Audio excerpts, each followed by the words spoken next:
नमस्कार। आप सभी का स्वागत है हमारे चैनल अद्भुत राजसिक साधनाएं में।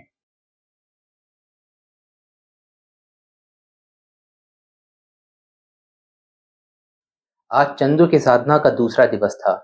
पूरे दिन की नाना प्रकार की क्रिया के बाद चंदू जैसे ही साधना करने बैठा, उसे नाना प्रकार की आवाजें आने लगी और वो घबरा रहा था। उसे पसीना हो रहा था और उसकी आंखों के सामने काला अंधकार भी था, क्योंकि साधना के नियम के अनुसार साधना काल में रोशनी नहीं करनी थी। इसलिए चंदू भयभीत तो नहीं हुआ, लेकिन उसे शारीरिक और मानसिक कष्ट महसूस होने लगा था। चंदू को आवाजें कान में आ रही थी या मस्तिष्क में, वो इसका भेद नहीं कर पा रहा था। और इसी बीच चंदू को ठंडे पानी की बूंद का एहसास हुआ और अचानक से लगा कि किसी ने उसके ऊपर एक बाल्टी पानी डाल दिया है। और इसके बाद उसने साधना से उठने का निश्चय किया, लेकिन उसे एहसास हुआ कि आज यदि साधना नहीं की तो उसके पास कर्ण पिशाचिनी को सिद्ध करने का कोई दूसरा रास्ता नहीं है। इसलिए वो परेशान था। अंत में उसने कटोरी उठाई और इस बार आसन पर बैठ के ही हस्तमैथुन की क्रिया शुरू की, लेकिन बार बार पानी की वजह से वो सही से क्रिया कर नहीं पा रहा था। उसने कुछ पल के लिए अपनी श्वास को रोका और अपनी पूरी ताकत से चिल्लाया और गहरी सांस लेके गंदी गंदी गालियां देने लगा।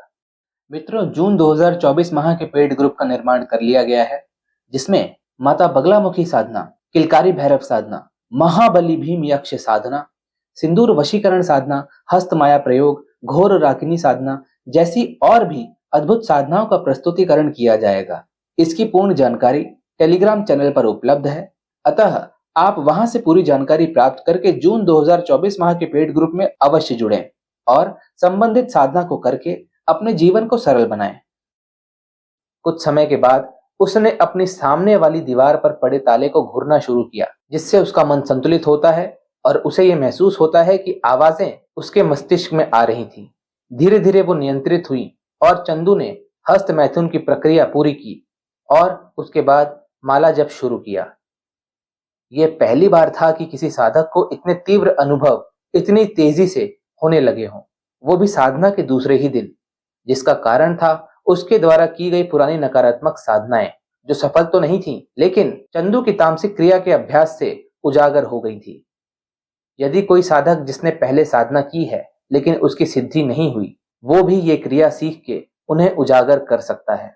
चंदू जैसे ही माला जप करके कटोरी में फूंक मारता है, उसे एक अद्भुत एहसास होना शुरू होने लगता है, जो कि आनंददायक था। सब कुछ अच्छा और बेहतर महसूस हो रहा था। कमरे में ठंडापन, कंठ में स्वाद आदि का प्रलोभन उसे प्राप्त होता है, लेकिन वो रुकता नहीं है और पुनः अपनी माला शुरू करता है। अगली माला के बाद उसके लिंग पर उसे नाना प्रकार के स्पर्श महसूस होते हैं और शरीर पर दूसरे शरीर के गुप्तांग के स्पर्श का अनुभव होता है। चंदू खुशी से फूला नहीं समा रहा था और साधना करता जा रहा था। मानसिक जप में यहाँ बाधा आनी शुरू हो गई थी। इस बात का चंदू को एहसास हुआ, इसलिए उसने उस रात्रि माला संख्या 1 माला से अपने अंतर्ज्ञान से बढ़ा दी। माला पूर्ण होने के बाद चंदू अपने ही आसन पर सोने का प्रयास करता है, लेकिन चंदू को मानसिक रूप से वश में लिए जाने की कोशिश हो रही थी। उसे काल्पनिक रूप से खुशियां मिल रही थी, जो कि चंदू को समझ नहीं आ रहा था। न ही वो भेद कर पा रहा था काल्पनिक और असलियत में। इसलिए चंदू न खुश था और न ही दुखी। इसी तरह उस काल्पनिक रात्रि में उसके साथ क्या क्या हुआ जानेंगे अगले भाग में। लेकिन क्या उसने ऐसा कुछ किया जिससे उसकी साधना भंग हो गई, ये भी हम आने वाले भाग में जानेंगे। आप सभी का तंत्र जगत में स्वागत है। नमस्कार।